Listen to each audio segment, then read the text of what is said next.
Welcome everyone to the Success Blueprint podcast with Ari Jakubov. I'm here with another very special guest today.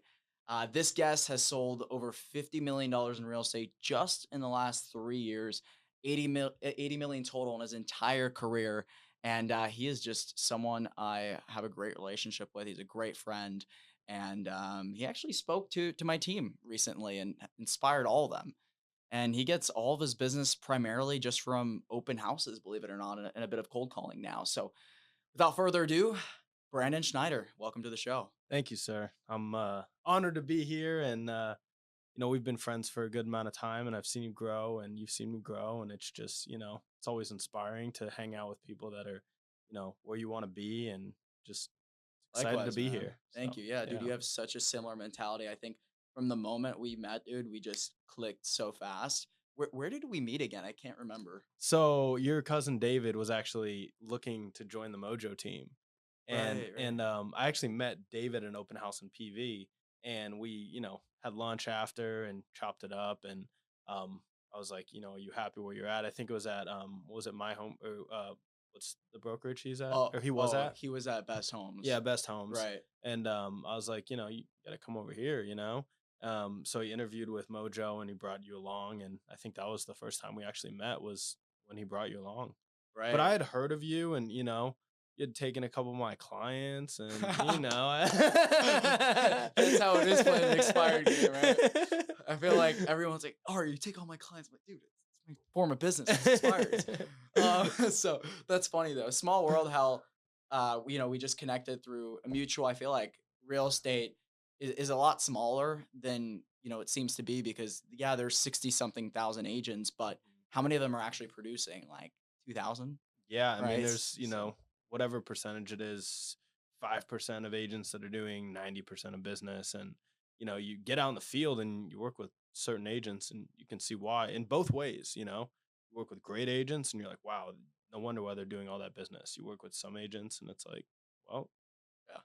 You see why an yeah, agent's good or struggling just based on the way they communicate, the way they handle their clients, their transactions. So it's evident for sure. for sure. And clearly, you're an agent that has achieved a lot. So with that being said, I want to kind of maybe go back a little bit in time and hear about your story, how you got into the business.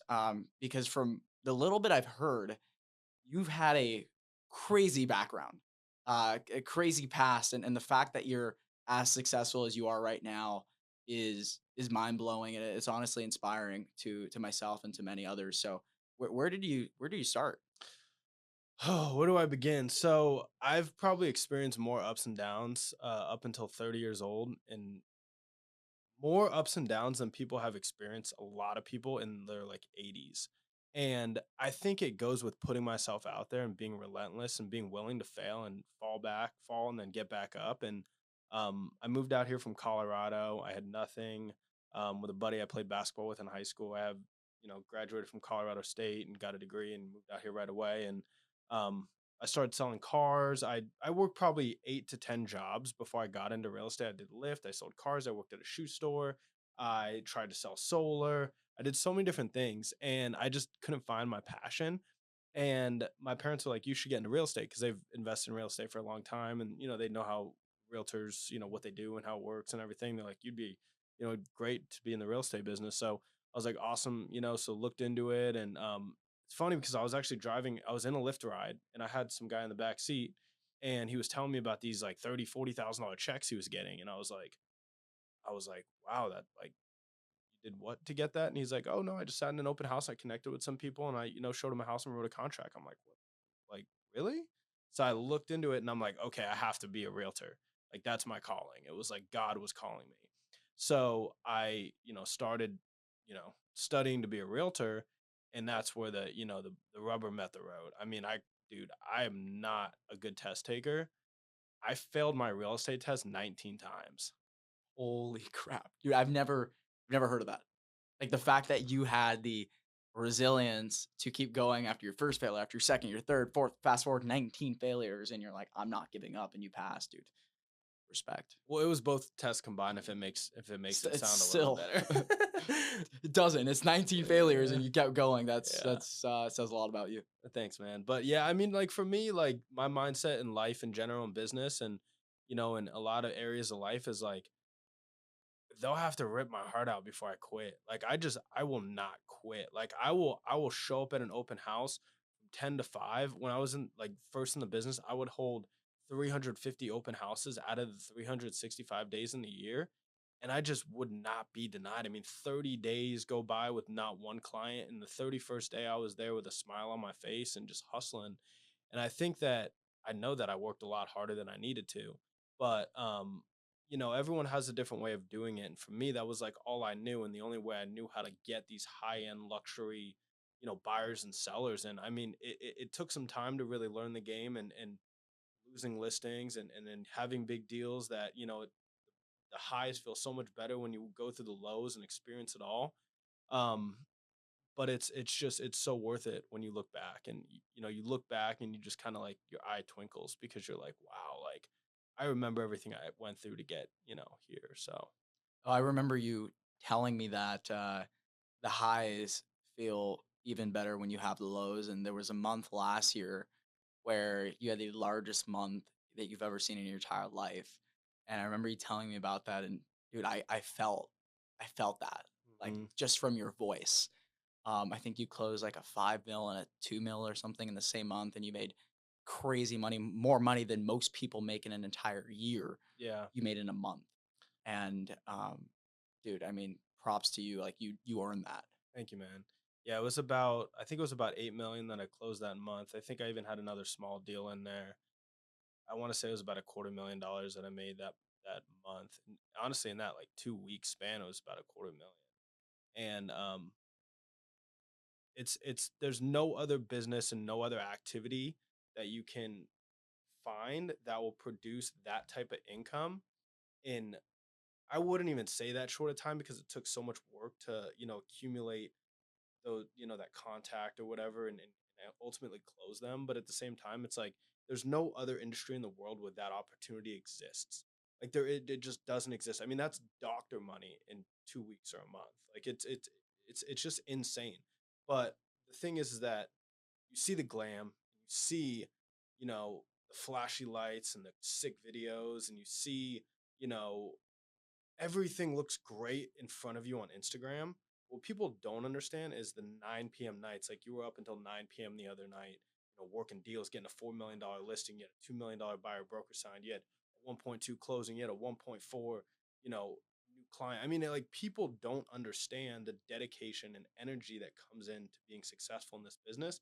And for me and for you, it's all or nothing. Like we wake up and we, dream about like our future life, and it's like everything we're doing today is for our future self. And we truly understand that, that ideology, and we just understand that like the work that we're putting in is going to go so much further because we have that mindset, and we know that we can keep our foot on the gas pedal. Yeah, dude, that's the thing. That's the one thing I respect about you is you're not afraid to work hard and work long hours. There's so many people that get into this business because they think you don't really have to work much. They think it's easy because that's how Instagram portrays it to be. But I mean, dude, 12-hour days, 14-hour days, every single day, pedal to the metal without seeing any results. It's one thing if you see results early on, right? First month you make 10, 15K, like it's a lot easier to keep going. Mm-hmm. But if you don't see results for months, you don't see a paycheck to keep putting in those 12-hour days every single day. I mean, that's not for everyone. For sure. Most people can't do that. I admire you for that. And that's why you'll have $250,000 months. For Like sure. you've earned that and you've proven yourself to the marketplace, right? And it's just impressive. What do you say was the biggest thing that has gotten you to that point in your career? Like to be able to close $8 million worth of real estate in 1 month. Like what did you do leading up to that to even make that a reality? Well, I mean, the fact of the matter is it was one client. They bought almost a $6 million house, and then they sold a $2 million house. And I think it just goes with filtering out your time, your energy into people that first appreciate you, people that, understand your work ethic and understand the market and allow you to guide them into buying and selling.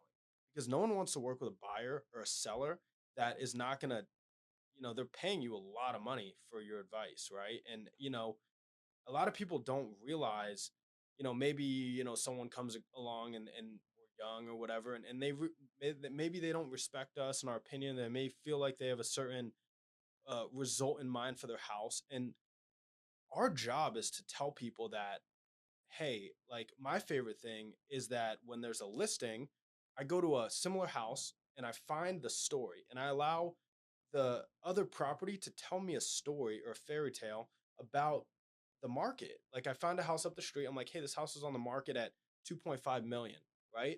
It did three price drops and it was on the market for 150 days. So why would you just go 150 days going through the same experience when you just allowed this home to literally tell you the story of what's going to happen? You have to allow the market to speak to you. And that's just one out of many examples of advising a seller. But I think it goes with finding high quality clientele and like knowing the market, like giving people great statistics and data to empower them to make the right decision when they're buying or selling. But it's also like having clients that listen to you and believe in you. And, in my case, very fortunately, having, a high price point and clients that are, they're solid, right? They're solid financially. They have experience buying and selling. And early in my career, I took on a lot of clients that, maybe they had one thing or another. Maybe they came across a lot of money, but they didn't understand how real estate worked. Or maybe they, you know, just one thing or another. And it was like, I found myself wasting my time with certain types of clients, and I think that that was what really drove my business to the next level was filtering that client quality and not being afraid to say no to clients that are ready to purchase a property because maybe they're going to want to go look for 6 months and never get their bid filled, or maybe they're going to want to overprice their house by $1 million and I'm working for 6 months on end with no result, and then it's my fault, right? So it's like it's really your clients are the driving factor of your business, and figuring out where to get your clients are, the driving factor as well. That right there, what you said is the art of being able to say no.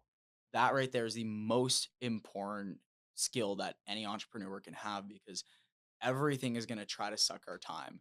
It could be clients that aren't serious. It could be Netflix. It could be friends asking you to hang out when you got stuff to do, right? At the end of the day, everyone's trying to suck your attention. And the people that can say no and cancel all the bullshit and focus on one tasks are the ones that succeed. And I always listen to Dan Martell. He says focus stands for follow one course until successful. There it And is. that is a fact. And that's what you've done. So you mentioned your primary market of clientele is luxury. A lot of agents that are probably listening to this podcast right now are how do you even get into luxury? Like, what do you do, especially as a new agent? How do you even do that? And don't you think it makes sense to start off with smaller price homes before you jump into the multi-million dollar price range? I definitely think it makes sense to start with smaller price homes. Like if you're a brand new agent, you just got licensed, you're ready to go. I mean, like it's great to get a couple of those three, four, five, $700,000 deals under your belt. But the number one piece of advice that I could give you is you're selling a box. You have to look at it as the same thing, whether you're selling a $6 million house or a $500,000 house. Look at it as a non-emotional box that someone lives in. It might be a big box, it might be a small box, whatever it is.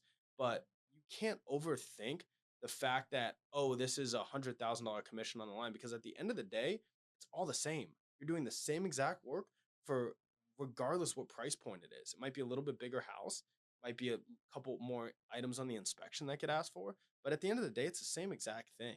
So, you know, you have a person that wants to purchase a piece of real estate or sell a piece of real estate, and you are their advisor. And I think a lot of people overthink it. Like when they have that client that's looking at a $1.5 million house and they maybe never sold one, they think, am I the person for the job? It's like, firsthand, I am the person for the job. I'm the best out there. And that was our mindset before we even sold anything. It's just the mentality you have to have, like I said in your meeting, delusional confidence, right? And it's just, you have to know that you can do it. You have to have that confidence within that you can do it. The only difference between a $500,000 house and a $5 million house is a couple commas in a contract. Mhm. It really is. I mean, it's not rocket science. You're doing the same exact thing, and I think it's just it's getting over that hurdle for a lot of agents, and knowing that, like, okay, it's not like if you sell a million to whatever $3 million house, it's the same thing, you know. So Yeah, no, I couldn't agree more. The biggest thing that you said is delusional confidence, right? Because at the end of the day, if you just believe you can do something, you will do it. The man who believes they can and the man who believes they can are both correct.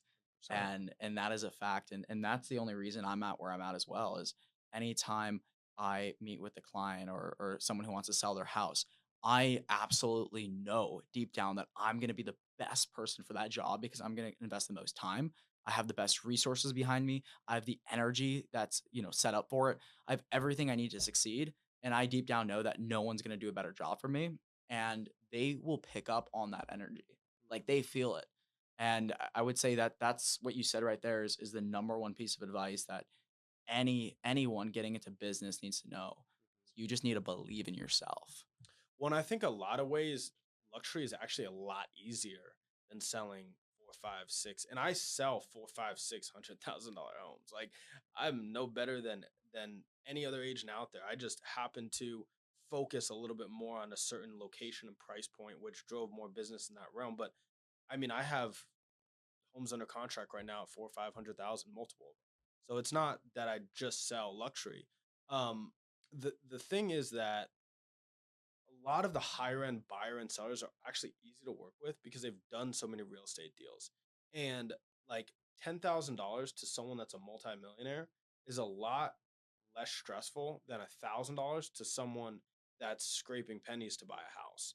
So it's just a lot easier of a process to sell luxury. It truly is. And a lot of time you have more just savvy people in general. Now, the other side is also savvy, so you have to understand how to talk to the agents. You have to understand how to accommodate the other buyer slash seller. Because at the end of the day, the only way a deal happens is if both people are happy. So Yeah, no, that's 100% true. As of right now, what's your main lead generation source? I know you started off with doing like open houses. Are you still hitting that hard? Are you doing cold calling now? Like where are you at with that? So I built my whole business off of open houses. And this year, more than any other year, the open house activity has just dried up big time. And it's not really as much like the amount of people that walk through the door. I mean, I get three, maybe four people through the door, but it's just you're not seeing that motivation out of specifically Mm, buyers. why do you think that is? I just think it's because of the uncertainty in the economy, and you're having, until you see a trend change in interest rates or inventory or, kind of like something to get people off the fence, right? Like some sort of narrative change.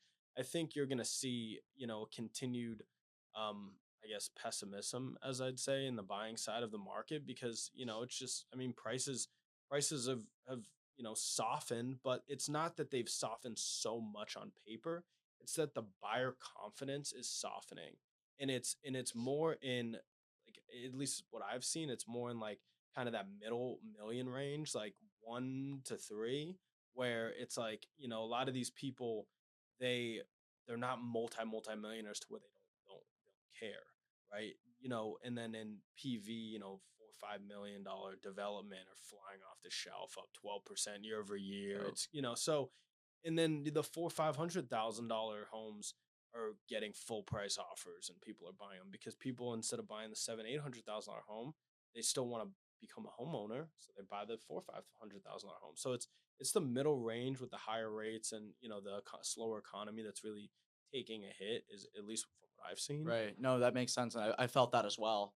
When you do open houses, what's your strategy? Because there's so many agents out there that will do an open house or two or three, and they just don't see any success. I mean, do you have something specifically that you're doing, you're saying, you're showing up as like what's worked for you? I'd say I'm very simplified with my open house strategies. I mean, I just make friends with people when they walk in the door. And I'm unapologetically myself. Like, I joke with people. I mean, like, I'm serious and I shake their hand and I look them in the eye and ask them, hey, did you see the house online or did you see the sign?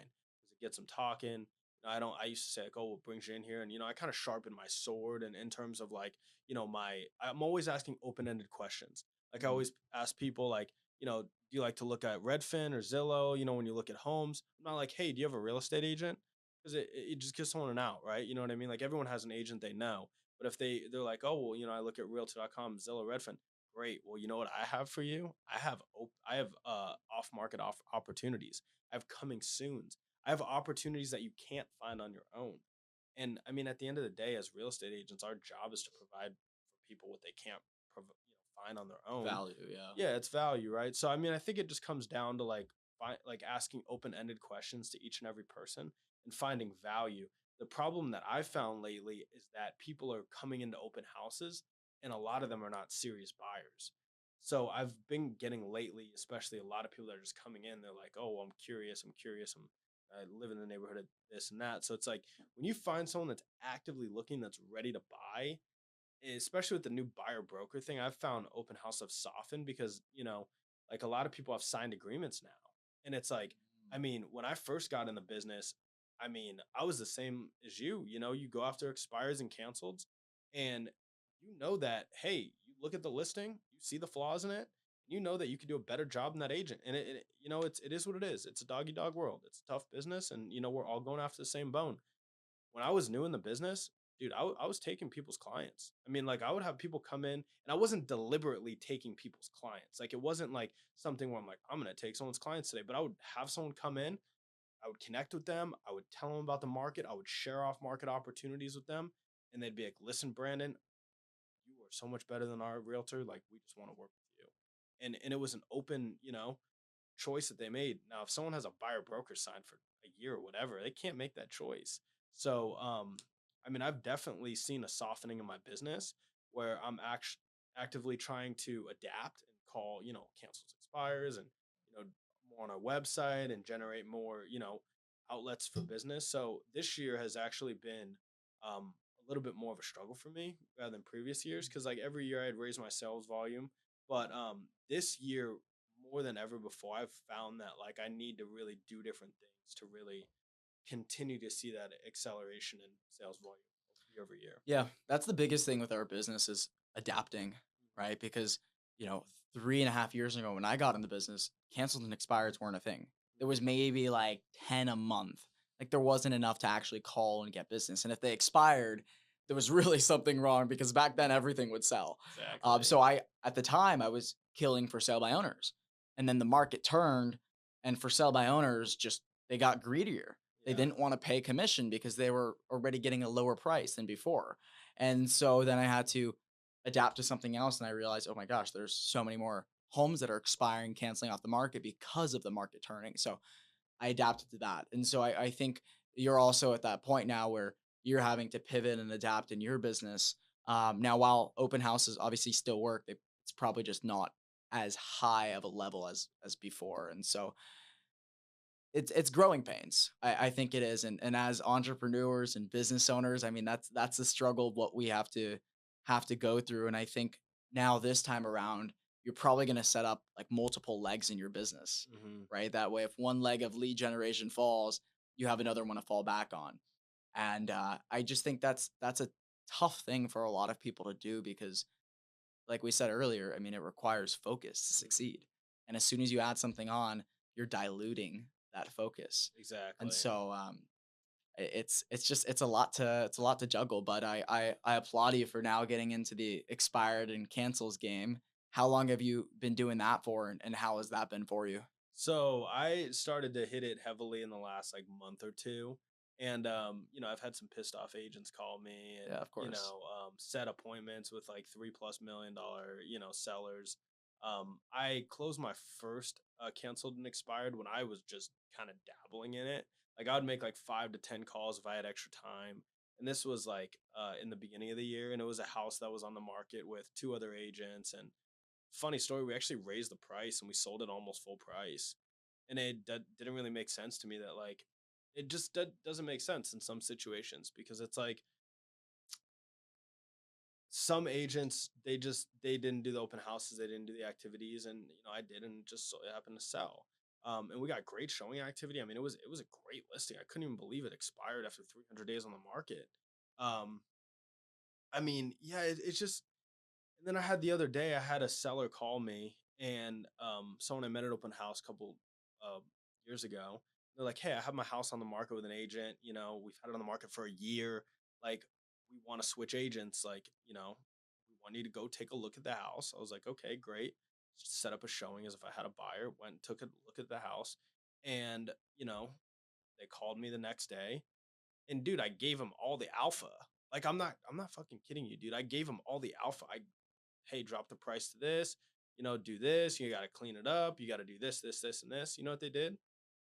Sign with you. Next day they dropped with their agent, and it Oh, got sold. no way. And I'm like, so it's like, I'm kind of learning and this is a $1.25 million house, I Jeez. mean, like, but the next day it got sold. And it goes to show like I told him everything to do. I Yeah. know that I could give, I know that I know what I'm doing, and I know that I could give people the right advice.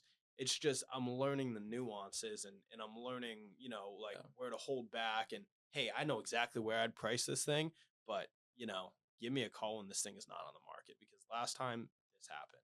So it's like you had your growing pains, when you first started, and, you Mhm. kind of trialed and errored and had, learned it from your mistakes, and now you got, $30 million in inventory on the market. So it's like you're obviously Yeah. you've sharpened your sword. Yeah, dude, there's a lot of nuances in every niche. I think, especially expired listings, especially with so many agents getting into that. If you really want to stand out and succeed at a high level, you have to be doing something differently. And the biggest thing is communication, right? Having a strong value proposition, being able to communicate it effectively to where they aren't just going to take your value proposition and replicate it with their current agent or with another one. Yeah. So yeah, there's a lot of growing pains came through that, and I had to learn it primarily all on my own. I didn't really have a mentor that was like, "Okay, Ari, say this, do that." It just happened from trial and error, and now obviously I'm giving back to the community by teaching others how to do it, so they don't have to go through what went through by learning it the hard way. So it's cool to kind of see you go through that and mold your own way into it. And obviously, you've had some success already, clearly, and you haven't even put all your eggs in that basket yet. So it'll be cool to see what happens when you do go all into it. Hmm. Because man, I mean, it's a fruitful lead source in this market, and it's also really fulfilling being able to help someone that struggled Hmm. with getting their home sold and showing them a different process that works. Yeah. It's a good feeling, and I think it adds that, yeah, that sense of fulfillment into the business. It's the next level. When Yep. you can go out and you can sell homes that other agents couldn't, you're just at a different level. You Right. know what I mean? Like you're not going out and getting a listing and pricing it below market value, and it's just you're going out and you're doing something that someone else couldn't do because of the way that you market, the way that you work, the way that you communicate, the way that you understand the market and advise. It's like these things are priceless in this market. That's what people don't understand. It's like in 2020, you could just slap a sign in the ground and, put a house on the market at any price and it would sell Yeah. above. You didn't even have to put it on the market. Put a sign up front, you'd have 10 offers. Like people Exactly. would swarm. There'd be a Yeah. line. But yeah, like you're saying now, like now the real agents are getting revealed, Hmm. right? But because before everyone was getting a license, throwing it up on the market and hoping and praying it sells and it would sell. And, Exactly. and now we're really seeing who is good at what they do, For like sure. who's legit and who's not. Exactly. And this is good for the industry because there was way too many people that got their real estate license and called themselves professionals. Hmm. But unfortunately, just going through real estate school is not what makes you professional. No. It's the way you operate in the business, which isn't taught. It's experience. It's learned over Exactly. time. So It's gonna be cool to see how the next year or two play out if that market is gonna come back into the picture or if it's gonna continue the way it is. Um, but for you, man, obviously you are crushing it at a high level. I always like to ask like people that are successful, what's your mindset and what motivates you? Like what keeps you going? I think it's just everything I do today, my future self will thank me for. And I just I just have a different like I have a different gear that I can shift into. And, I could be sitting at the office at 4:30. I just made 95 calls, but my goal that day was to make 10 contacts and I only have 4. I'm going to stay until 7 p.m. because I didn't hit that goal.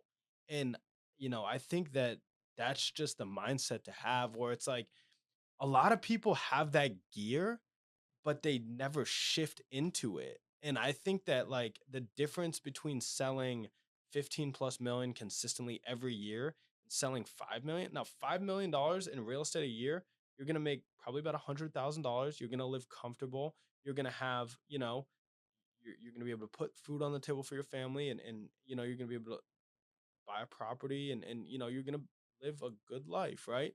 But if you want to, like, my goal is to make 7 figures a year, like, and I'm not there yet, but I know that I'm not gonna fucking stop until I get there. And that's the difference between someone that is very successful and someone that does well. And all it is, it's simple as just another gear that you shift into. But it's like, what do you do when you get tired? What do you do when you hit that wall? What do you do when you just lost a listing? What do you do when you had bad things happen that would normally knock people off and they would put their head down? It's like that is the difference for me is that when bad things happen, when I get knocked down, I jump up higher than I was before. And it's like failure inspires me, and I use that as a stepping stone to learn and grow. And that's the true difference in the reason that I've been able to do what I have. So Yeah. You only fail when you quit. exactly. And I see that. You get knocked down, get right back up. And I mean, that quality was noticed a long time ago, when you failed your test 19 times and now you're licensed. So, I mean, that right there is evident. And I kind of like that they make the real estate test hard Hmm. because it weeds out the people that are serious and not. And clearly you wanted it. And if there's a will, there's a way. Something else that I like that you said is you have a goal of 10 contacts a day. And if you don't hit that goal, you're not leaving the office. Dude, I had the same thing, and especially so when I started, I remember sitting, in this office, and I was calling leads. I probably made 400 calls that day.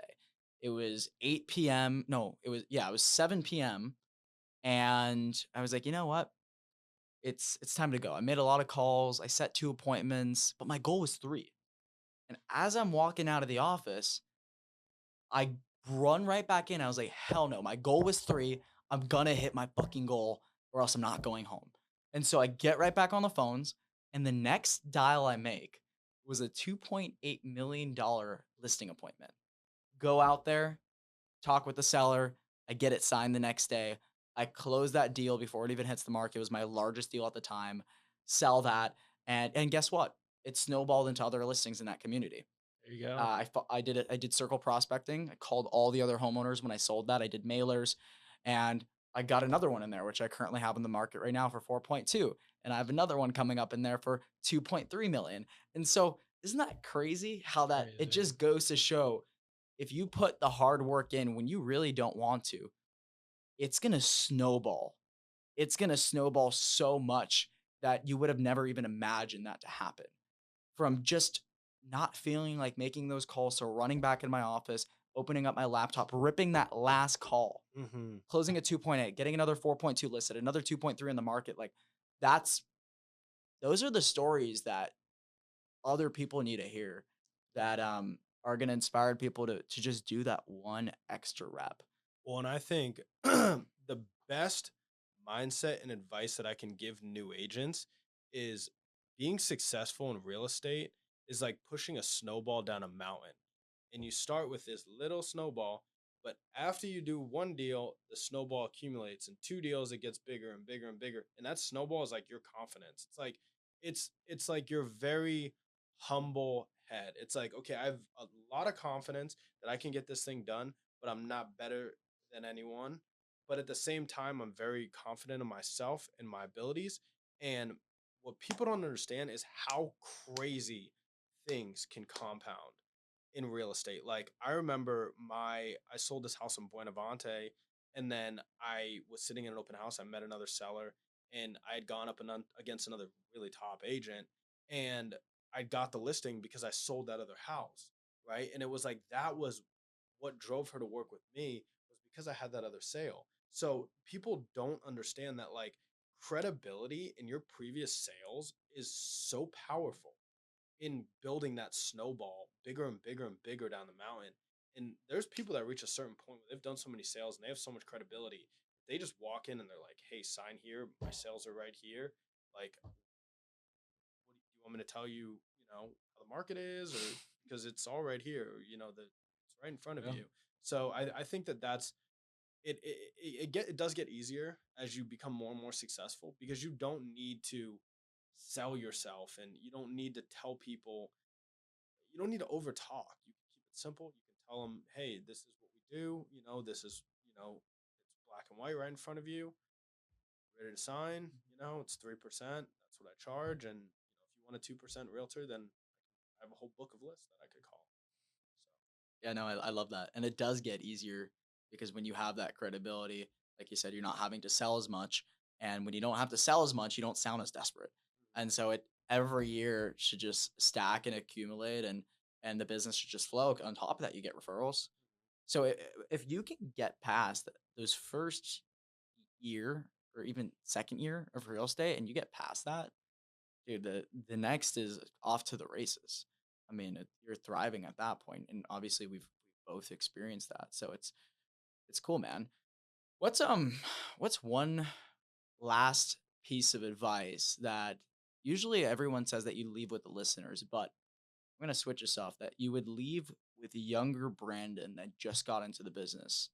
What's one piece of advice for Brandon? so Brandon, when Brandon got in the business, he was like a bull in a china shop. Like Brandon was holding 350 open houses a year, and Brandon did not take no for an answer regardless who it was. I mean, I'd have buyers, they'd be under contract, they'd be like, I want to cancel. I'd be like, hold on right now. Like, what are we canceling on? Like, I did not take no for an answer. And I was very hard headed. And I think that first off, when you're a real estate agent, you're always representing your client's best interest. And you're always an extension of your client.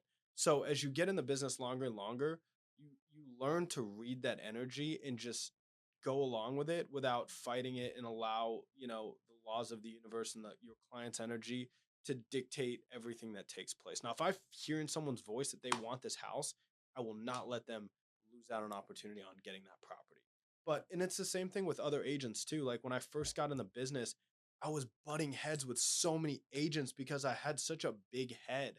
And as I got in the business longer and longer, I realized that there's no place for that. Like you said, real estate is a very small industry, and you come across a lot of the same agents over and over and over again, and you build a reputation for yourself, and your reputation precedes you because a lot of the top agents you're going to come across again. And I've found that like I've made such great relationships with agents over the last like 2 to 3 years as I grew and my sales grew, my agent relationships grew, my client respect grew. And it was letting it come to me, working hard, but not forcing it with with any situation. I think that it's you can't rush the process. You have to allow it to come to you, but at the same time, what you can control is how many calls you make, your scripting, you know, your market knowledge. Like control what you can control, but don't try and like force a sale or force a listing or like you got to read their energy and you have to let it come to you. Love that. Yeah. Well, thank you so much, man. It was an honor having you. If someone wants to find you online and just message you, ask you questions, where can they do that? I mean, you can follow me on Instagram at bschneid3, or you can text me at 970-308-5707. My email is bschneiderestates@gmail.com. So yeah, reach out to me whenever. Love to chat with agents, and um, I'm one of those people that I feel like there's nothing to hide. Like I share openly stories of clients and offers and getting listings and putting buyers under contract and openly on my social media. And I just feel like it's the biggest alpha you can give is what goes on in those stories, because people can see just sold under contract, but they don't realize, like, the work that put in, and maybe there's a nugget or two or three that you can share out of that process. Like, especially someone like you sell so many homes a year. You're already at 20 million this year. And like, the more you share stories from your transactions, the more your follower, not even just count, but like interest will just climb up and up and up, because people are like, dude, you're killing it. Like, I want to see what went on. How did you save this deal? Or how did you, you know, uh, get your clients $250,000 off the price of this house? Or like, what did you do in this process? And that's one thing that I try to do on my Instagram. I probably need to get better in some situations with it, but I think it's really important that agents, especially that are as good as someone like you, or maybe me, to really share those stories, you know how these situations played out, because we both know that this is not all, it's not all fairies Sunshine and and dust. rainbows. No, Yeah. it's not. I mean, there's, it's tough business. Yeah, man, So you're very vocal about that, your stories and whatnot, and I think that's awesome that you do share that. Gives me a few more ideas. I need to yeah, start putting some stuff out like that instead of just sharing the wins. Like I got to go over the L's I took to turn that into a W. So there you go. I love that, man. Thank you very much. It was a pleasure having you as always, and I feel like we can talk forever. So I'll probably have you back for a part two. Let's do it. Awesome. Thanks, man. Thanks, man.